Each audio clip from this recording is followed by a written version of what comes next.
friends. Welcome to the Let's Get Gritty podcast. I'm here with you today. I'm so happy to join you guys. I hope you had a great week. Today, we're going to talk about some awesome content. But before we get started, I just want to make some announcements with you. First off, the Let's Get Gritty podcast with Dr. India White, it will be featured on Swain Girl Media channel from Precious Swain, which is super exciting. Let me put that back up there for you guys. You can find it on Fire Stick. There's more details to come. Also, I want to remind you guys that if you want to follow me on social media, that you can follow me on Facebook at Miss India White. My LinkedIn is The India White. Twitter is Indie Speak and Teach. And Instagram is Indie238. And my YouTube channel is India White 123, which I talk about all different types of content on my YouTube channel. So feel free to join me. You'll see also in the back of me all of my social media handles where you can go and you can follow me. Some I frequent more than others, but there you have it. So with that said, I want to now also remind you guys of going to my website. Check out my blog section. I really try to update you guys like every day or every week to every other week with new content on my blogs. Also, there are books. There's new content as well. Woo-hoo! And also, if you're wanting to schedule me for a speaking, coaching event, or professional development, if you want to do some work with me, I would love to join you. So let's get to it. With that said, guys, again, I'm going to talk with you today about a wonderful topic, which I cannot wait for us to really crack this open.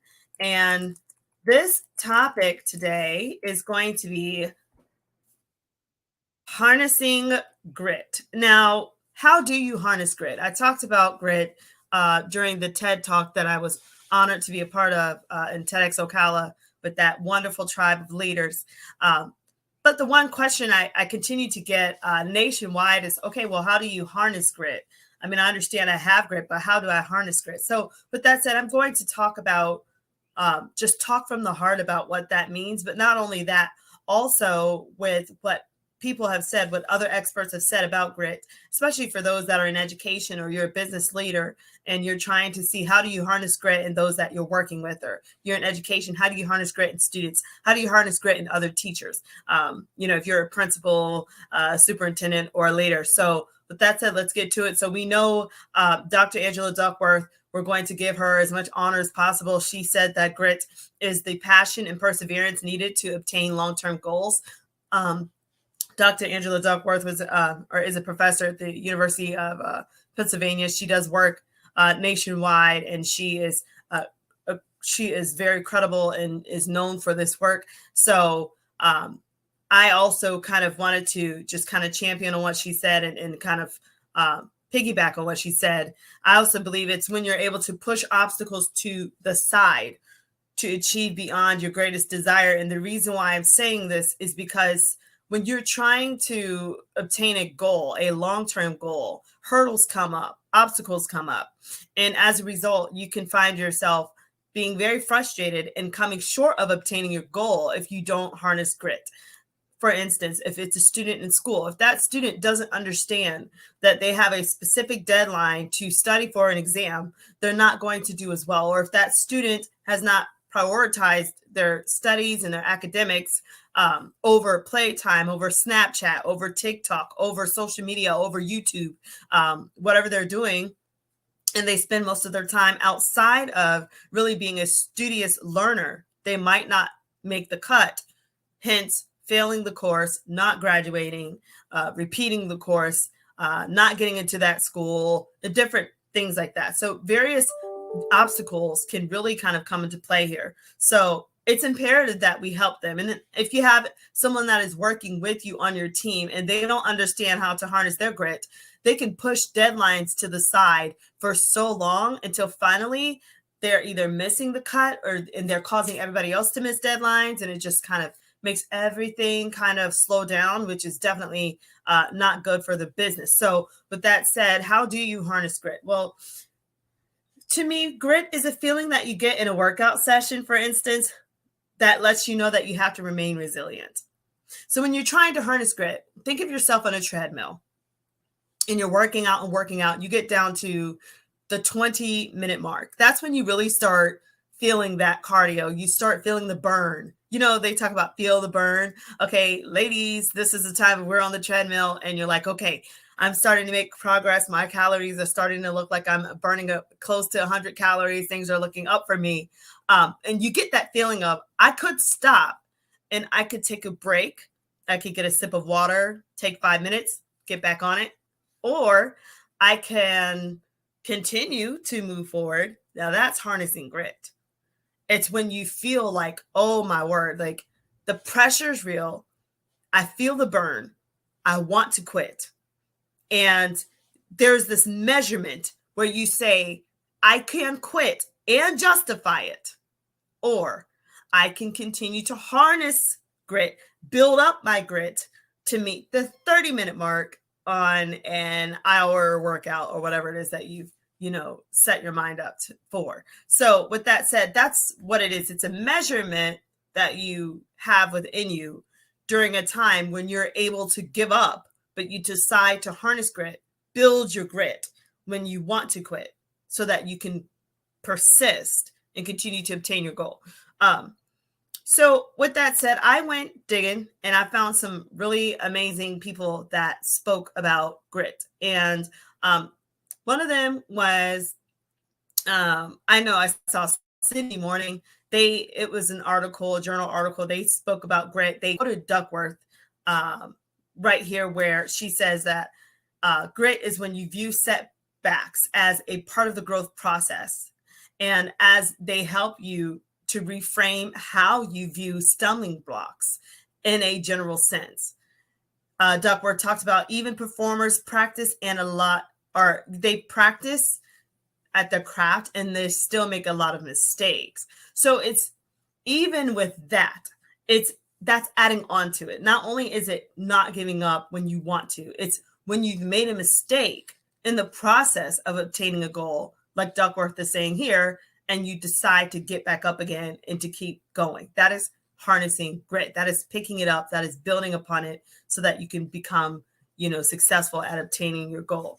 Also, I was able to dig a little bit and I found another expert in grit, someone that wrote about grit. Her name is Noha Abu Shinaf, and she wrote in her article on what is grit on LinkedIn, she wrote, it's not that you merely care strongly about something, but that you must care deeply about a thing in a strong, abiding way. Okay, she says, you have your priorities planned out and they're in order. So that, for instance, if it's a workout, you only have a certain amount of time in the morning before you have to go to work, or that you have only a certain amount of time before you have to take the final exam. So you're not going to sit in the corner and sip on coffee. You're going to work out. You're not going to sit there and watch YouTube, watching different shows on YouTube, or watching the news or whatnot. You're going to actually go and frequent your studies, your academics, so that you can be successful in obtaining your goal of passing that exam. So those are different ways that you can harness grit. Those are different things. She went on to talk a little bit more about it. She talked more about grit. She talked about just different things that you can do. But not only did she talk about it, Sydney Morning, that Herald article, Sydney Morning Herald, they mentioned that it's a couple of things. They said that you can establish consistent habits, such as setting the alarm for the same time each day. You can schedule work blocks and ensure that you take a breather. Choose aspects of your day that you enjoy the most and then make time for them. It's also basically, it's people that have a sense of purpose, feeling that whatever their purpose is, it matters, but it's what defines every stage of their life. So their interest, their practice, and their purpose is hope. This is actually more from Noha here that is talking about this. She talked about also that gritty people, they have a passion, which starts with interest and enjoyment for a chosen activity or a part of a project. She says that they also have discipline and practice, and that their passion helps them to strive to become better at what they do. So she's saying here that it's about having that passion, building up enough inner motivation and passion to go beyond and to be successful when you're tempted to give up. Okay, so again, morning they talked about how viewing setbacks as a part of the growth process, because it's going to help you to reframe how you build those stumbling blocks. Okay, so when you're dealing with harnessing grit, it is so imperative that you understand that when you harness grit, your whole entire goal is, I have to obtain this goal. It's not an option. It's not an option. If I'm studying for a test, it's not an option to fail. It's just not an option. I have to pass. If I am trying to become successful in my business, I cannot sleep all day. I have to produce.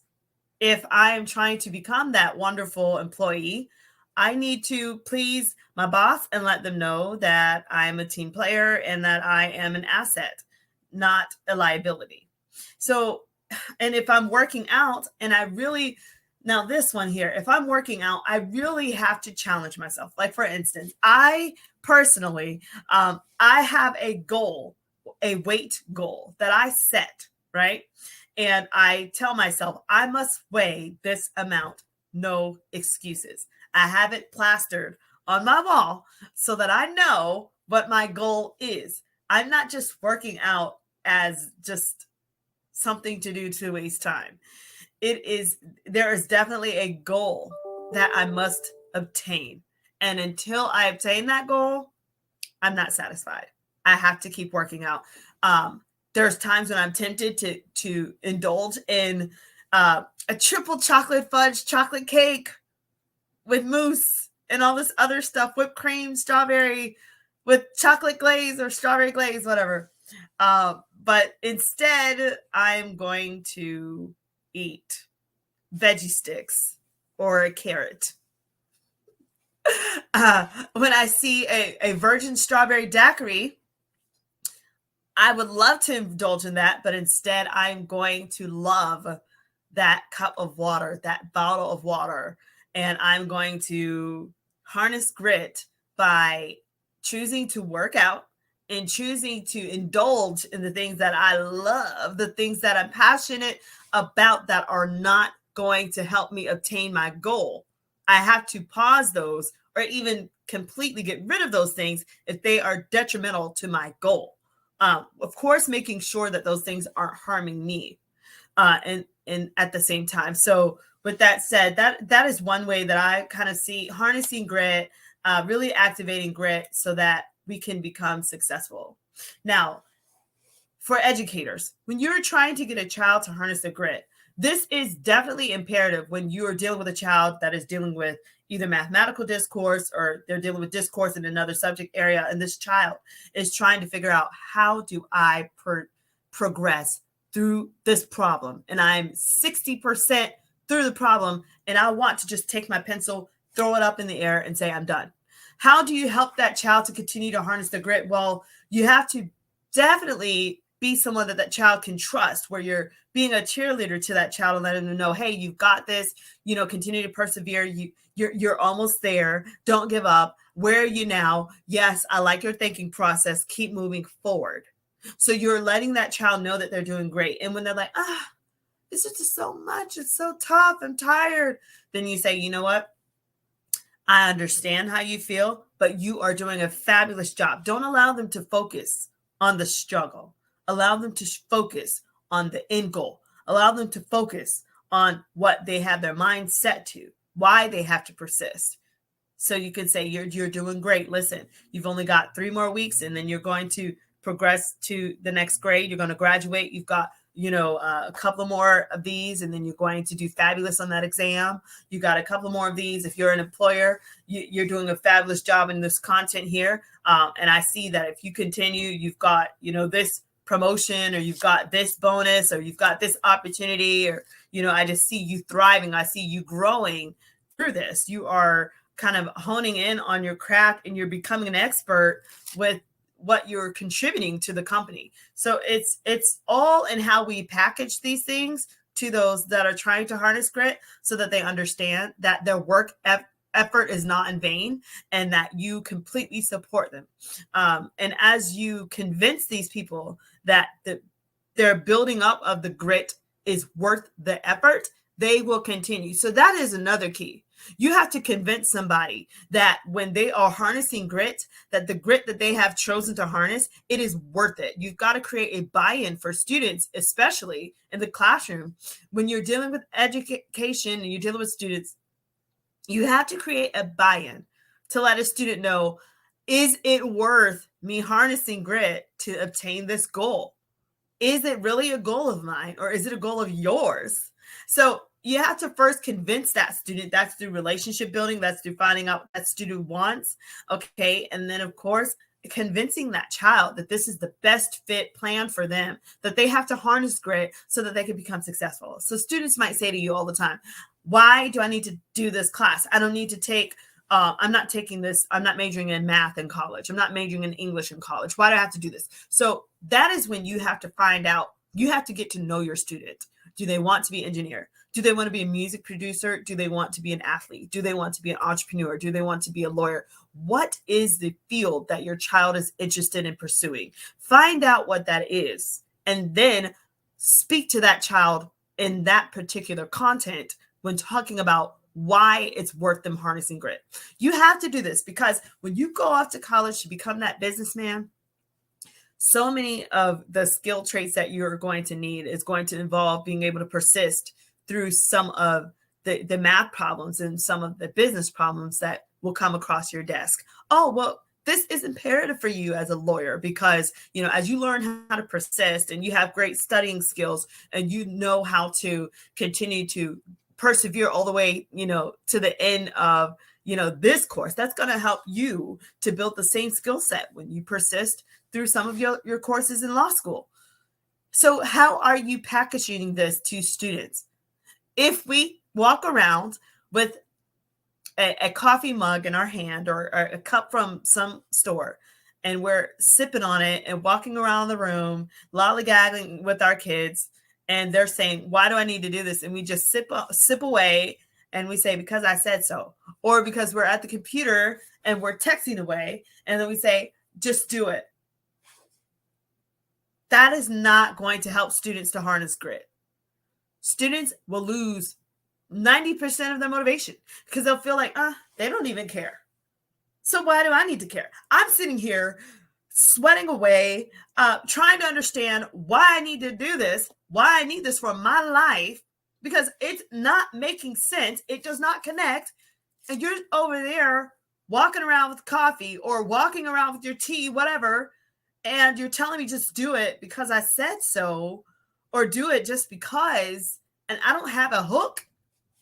No, I'm not going to do it. It's like, if you're, even if you're at a job and your employer says, just do this for me because I said so, you might do it, but the passion is less than 20% on that project. And you'll probably do it with resentment and malice. Like, okay, I'll do it, but yeah. If there's no incentive, the lower the incentive is in it, the lower the buy-in, you're not going to want to put your best foot forward. And if you do put your best foot forward, it's going to be an emotional struggle, because you're going to feel like you got the short end of the stick and the project's not worth it because you didn't get a true value in it. You didn't get a buy-in in it. It's not really worth anything to you because you don't really have any investment at stake, if that makes sense. So with that said, so those are some things that you want to, keep in mind when you're trying to harness grit in students. Now, if you're trying to harness grit in a teacher and an educator, first things first, you have to respect an educator and be thankful, because educators sacrifice so much. They go get all these credentials. They're amazing. They're rock stars. Then they go in the classroom. They deal with children. They deal with attitudes. They deal with all the different types of laws and policies that are coming down the pipeline. They're dealing with like 80 emails a day. They're dealing with parent meetings. They're dealing with, various meetings about children, various meetings about sports events, teacher duty. There's all different types of things, lesson plannings that teachers deal with. And it feels like they have so much just bogging them down. And then when you're coming to them saying, I need you to, improve in your proficiency or improve in your performance when I come and do a classroom observation, or I need you to help me raise those scores of those lower quartile students, those students that scored, on didn't quite make proficiency on those exams, but then there's no incentive. That is very challenging for teachers to deal with because it's the attitude behind it. It's like, wait, so I get up every morning at 5 to get to this school at 6:45 when my hours are actually 7:30. And then I stay after for faculty meetings. I stay after for teacher duty. I stay after for all these other things that I am not getting any credit for. I'm not getting anything for. And then, I'm supposed to also help with the children and help with the parent meetings and help with this. Not saying they don't want to do it, but sometimes teachers come into school at 6:45 a.m. and they don't leave till 6 p.m. Believe me, I was that teacher that I would come in at 7 a.m. and I wouldn't leave till 8 p.m. when I first started teaching. Literally, I would stay at school till 8 p.m. My principal would have to come in and say, India, go home. He would come in my classroom. I'll never forget it. He would come in my classroom and turn off the light and say, it's time to go home. And I would say, but I've got one more piece to add to this lesson plan. And I'm like 22 years old, right? And I'm like, but I've got one more thing to write, one more thing to do. Please, just let me one more thing. And he would say, no, go home. And then what did I do over the weekend? I would take that stack of papers home with me to grade, so that I could give feedback, because I never had time during the day because I had faculty meetings. I had PLCs. I had, hours with the children, tutoring. I had to, plan for an hour that day. So therefore, and then I had to teach. So I didn't have time to grade. Of course, I learned over the years more efficient grading methods. But when you're really trying to provide quality feedback for students, it was tough. Because if you're trying to give kids quizzes, tests, whatever type of informal or formal assessments, they need as much feedback as possible. And if you're going to be an honest, beautiful, genuine teacher and really give them what they need, you don't want to just give a check mark or put 100% or put 83% without saying why that student got that, or the parts that they need to look for or what they need to do to improve, right? So with that said, teachers have so much on their plate. That's why I think every teacher needs to get paid so much more than what they do. And I'm going to get off of that one, but long story short, it's all in the messaging and in the packaging of when you're trying to harness grit. Now, one thing that does work is giving teachers various ways of appreciating them, saying, I see what you're doing. Keep up the great work. Leaving a sticky note at their desk, giving them gift cards, giving them raises, giving them opportunities to have other incentives. Maybe they can attend a certain, event outside of, class, outside of the school and the community. Maybe they can be packaged with a vacation. There's so many different things that you can do for teachers to really let them know, listen, we appreciate you and all that you do. Like, for real, we appreciate you, because they need that voice. So with that said, those are some ways that you can really harness grit in the educator and the student that I think is very imperative today with what we're going on. I mean, with the achievement gap and with all of the different issues we have facing nationwide regarding children just giving up. So many children are giving up. Matter of fact, some students are giving up and they're going on YouTube. They're creating YouTube vlogs, YouTube videos, YouTube channels, making 6 figures at home, just vlogging, video game vlogging, some of them. One kid, I think, makes like $200,000 a day, something crazy, $200,000 a week. and all he does is play video games. What's his incentive of learning Algebra 2 or English 4 or, you know what I mean? So whenever you have temptation like that and we're up against that, or are we up against it? I don't know that we're up against it. I think it's a tool that we have not learned to leverage inside of the classroom because we've not been able to trust that particular outlet, YouTube, right? We've not been able to trust it because there's so much on it. But maybe we can come up with a plan where we can actually trust YouTube even more in our schools so that kids can use this. Maybe we can develop student tube pages where students go on and, you know, they can represent a school and they can actually create content and it could, you know, stay on the school page and the school can get credits for it. And it could turn these kids into future star YouTubers. I don't know. That's a great idea. Somebody's going to pick it up. So with that said, you know, when you're talking about harnessing grit, it is so imperative that whatever you do, you don't give up on students. You don't give up. You have to understand, you have to help children, again, to push obstacles aside until they achieve beyond their greatest desire. So some questions that you have to ask yourself as a leader, as an educator, as a business owner, how am I harnessing grit in my life?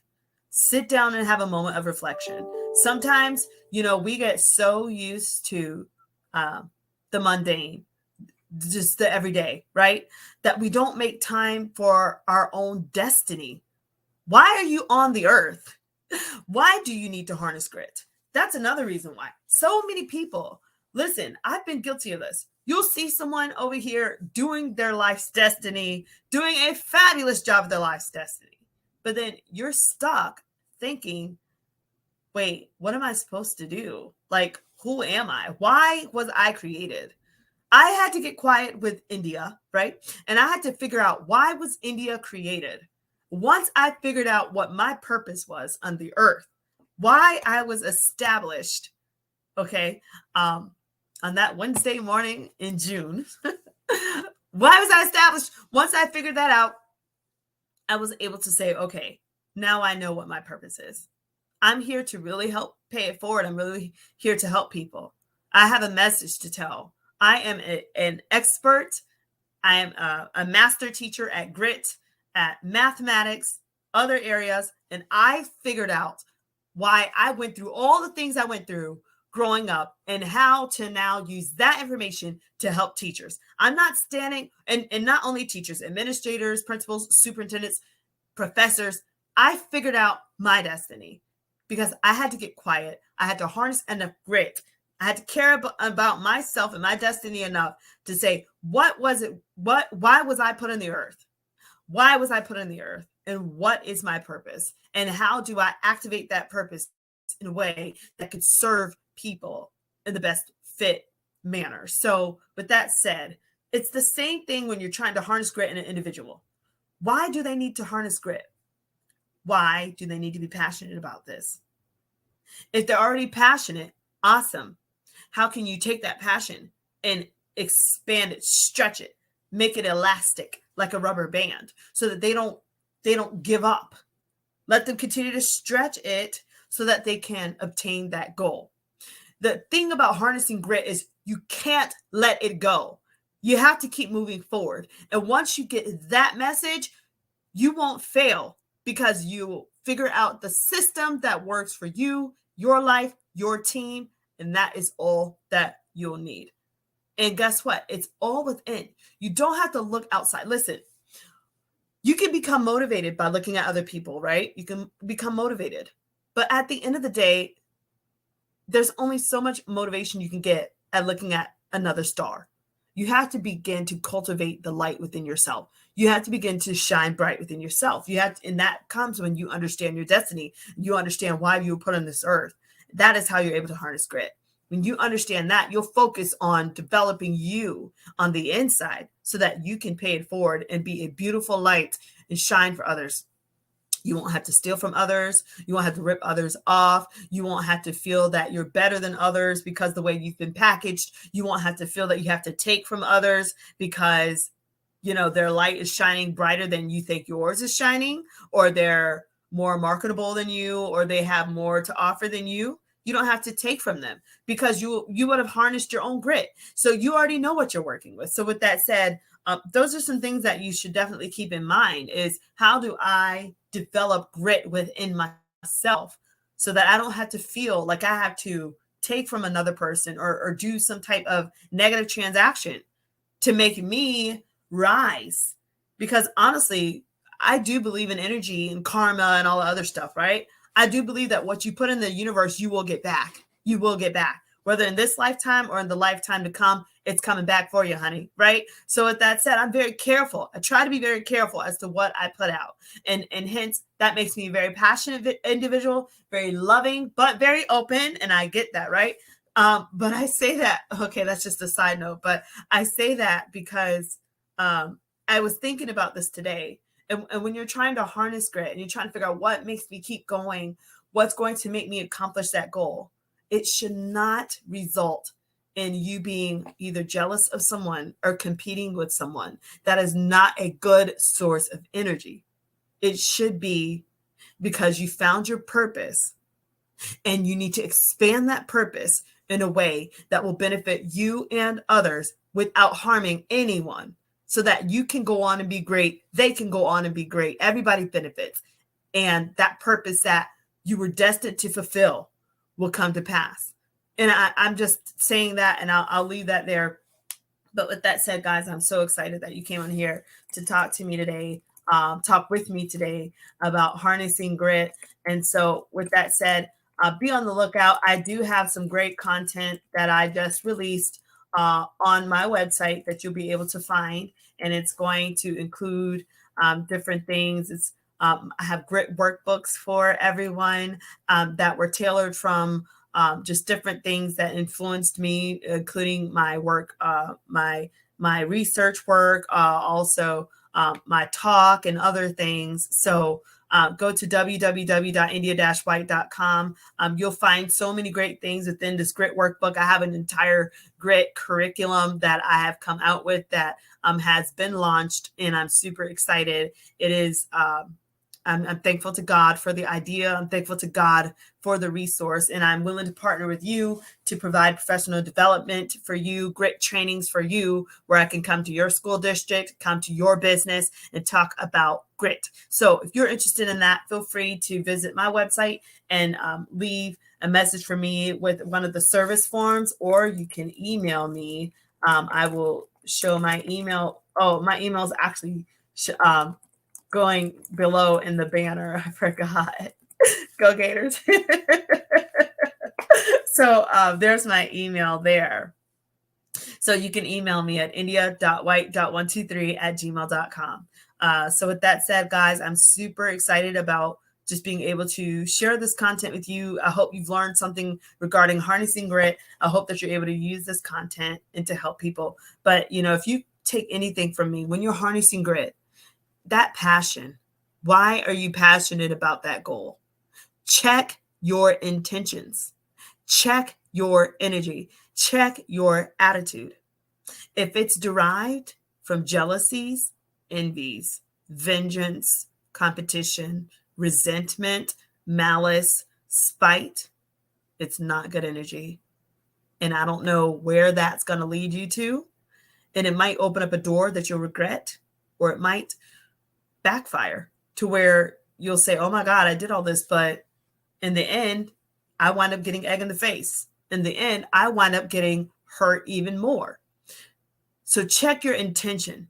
If you're doing it to compete and that competition is stemmed out of jealousies, envies, hurts, malice, or whatever, you might want to second guess before you move forward with that. I just want to tell you, do it with a good spirit.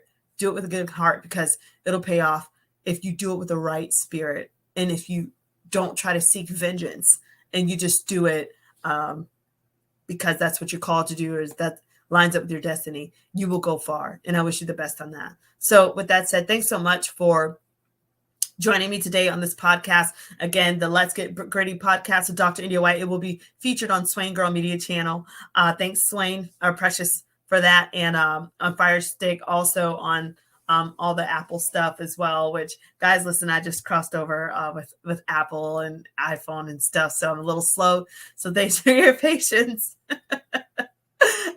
If you want to follow me on Facebook, you can follow me on Miss India White. LinkedIn is The India White. Twitter is Indie Speak and Teach.